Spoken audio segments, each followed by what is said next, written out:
Halo, para wibu calon penghuni kuburan. Aduh, gimana nih kabarnya? Masih pada suka bukan Nekopoy?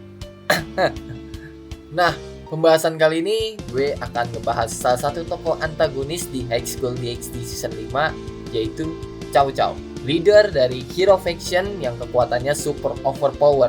Kalau kalian yang udah nonton video sebelumnya, mungkin kalian akan tahu gitu kan betapa OP-nya sosok Chow Chow yang mampu menandingi kelompok Rias, Azazel, dan Tim Valley. Sebelum ke pembahasan kekuatan Chow Chow, kita ngebahas latar belakangnya dulu.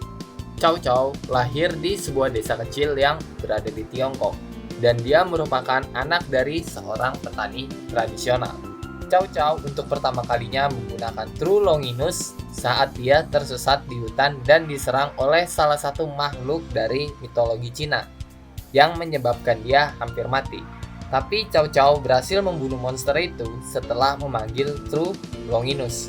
Setengah tahun setelah Chow Chow membangkitkan True Longinus, dia bertemu dengan Sun Wukong.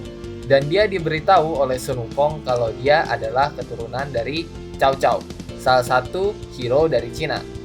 Kalau kalian pernah main Dynasty Warrior, pasti tahulah sosok Chow Chow yang satu ini, si ahli strategi.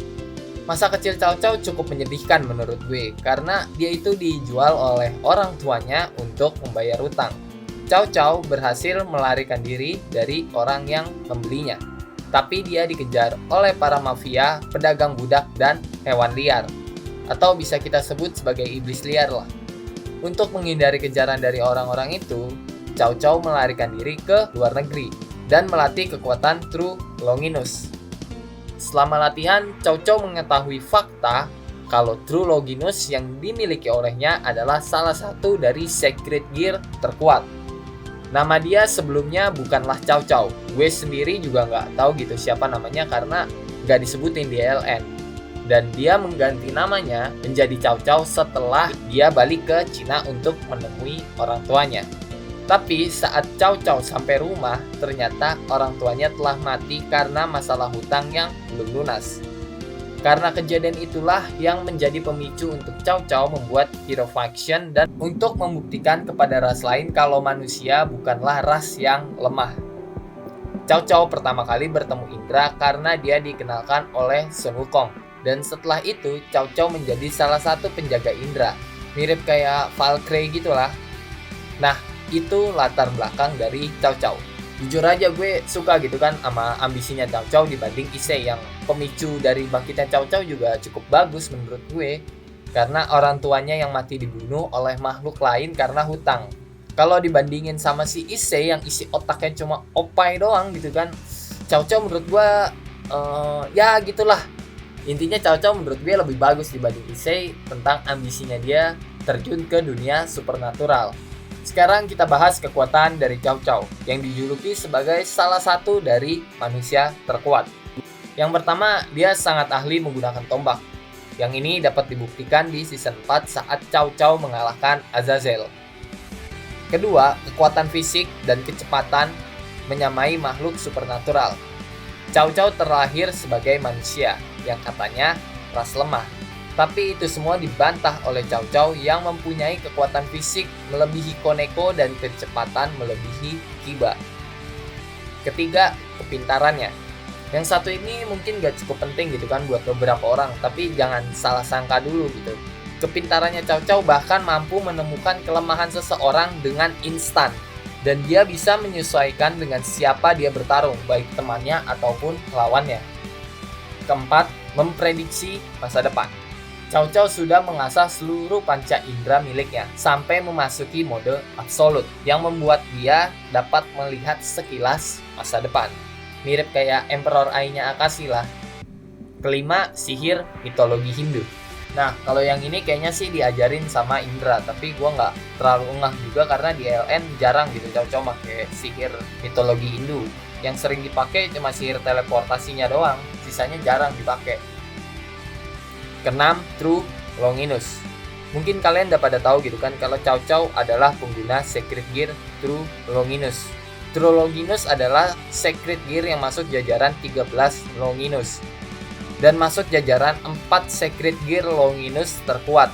Dan True Longinus adalah Secret Gear terkuat yang pernah ada. Salah satu kemampuan dari True Longinus adalah memusnahkan iblis dengan melapisi ujung tombaknya dengan sihir cahaya. Selain itu, True Longinus bahkan mampu membelah dua serangan seperti Dragon Shoot milik Issei. Kekuatan Cao Cao yang ketujuh adalah Balance Break dari True Longinus. Kemampuan Balance Break dari True Longinus memanggil 7 bola yang memiliki kemampuan berbeda. Kayak Budodama milik Naruto gitulah. Nah, setiap bolanya itu memiliki kemampuan yang berbeda. Bola pertama mampu mengangkat benda atau makhluk ke udara dengan ketinggian yang gue sendiri gak bisa ngukur gitu kan. Terus bola kedua mampu menyegel kekuatan wanita. Cao Cao menjadi lawan terburuk untuk para wanita karena kemampuan yang satu ini gitu kan. Mau sekuat apapun wanita itu bisa disegel sama Cao Cao kekuatannya dengan kemampuan bola keduanya ini. Bola ketiga mampu memindahkan target serangan musuh. Jadi kayak misalnya Dragon Shoot milik Issei diarahin ke Cao Cao. Nah, dengan bola ketiganya ini, Cao Cao mampu memindahkan serangannya Issei. Terus, bola keempat dari True Longinus membuat Cao Cao dapat berteleportasi dengan instan ke tempat yang ingin dia tuju. Bola kelima memiliki kemampuan untuk menghancurkan senjata, seperti yang Cao Cao lakukan untuk menghancurkan Durandal milik Seknovia. Bola keenam menciptakan pedang seperti Balance Break milik Kiba. Tapi bola keenam Cao Cao ini bisa dibilang lebih bagus gitu kan, atau bisa dibilang lebih kuat dari Balance Break milik Kiba. Karena bukan hanya bisa menciptakan pedang, tapi bisa menciptakan eksistensi yang terbuat dari pedang. Mirip kayak kemampuannya si Quinella tuh dari SEO tuh yang nyiptain monster dari pedang, kayak gitulah. Itu salah satu kemampuan dari bola keenamnya. Terus bola ketujuh atau yang terakhir memiliki kemampuan serangan yang mematikan. Yang ini memiliki syarat untuk menggunakannya, karena saat pertarungan dengan Issei dia tidak bisa menggunakan bola ketujuh karena ada syarat tertentu yang harus dipenuhi. Kekuatan ke-8 milik Cao Cao adalah True Idea. Ini tidak termasuk dalam Balance Break milik Cao Cao. Yang ini lebih ke arah kayak Juggernaut Grave gitulah, tapi nggak masuk kategori Juggernaut Grave karena namanya True Idea. Nah, kekuatan inilah yang membuat True Longinus disebut sebagai Longinus terkuat, karena mampu menciptakan keajaiban yang tidak mungkin menjadi mungkin. Contohnya kayak ada pasukan gitu yang nyerang Cao Cao, terus Cao Cao gunain True Idea. Nah, yang tadinya tidak mungkin untuk Cao Cao mengalahkan mereka itu jadi mungkin, atau Cao Cao bisa ngebunuh mereka dengan instan, atau mereka bisa diusir dengan sendirinya dengan True Idea, ya kayak gitulah intinya. Kekuatan True Idea itu menciptakan sebuah keajaiban.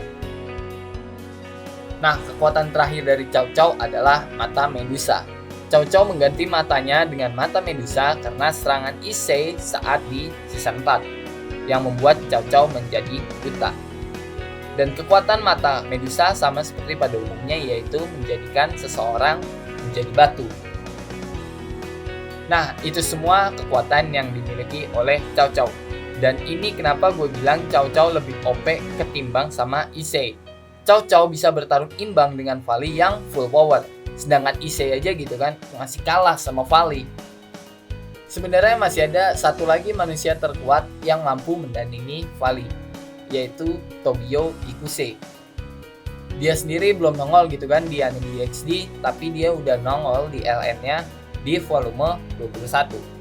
Dia nongol sebagai pihak dari Malaikat Jatuh, walaupun sendirinya dia adalah manusia. Dan tentunya dia juga salah satu sebagai orang yang memegang Longinus. Dan mungkin di lain video bakal gue jelasin tentang si Tobio Ikuse ini. Mungkin untuk video kali ini cukup sekian. Kalau kalian ingin request video, memiliki pertanyaan, atau ingin basa-basi ngobrol seputar tentang yang gue bahas kali ini, bisa tulis di kolom komentar. Jangan lupa like video ini, subscribe channel ini, share video ini ke teman-teman kalian. Dan mungkin sampai jumpa di video berikutnya, and bye-bye.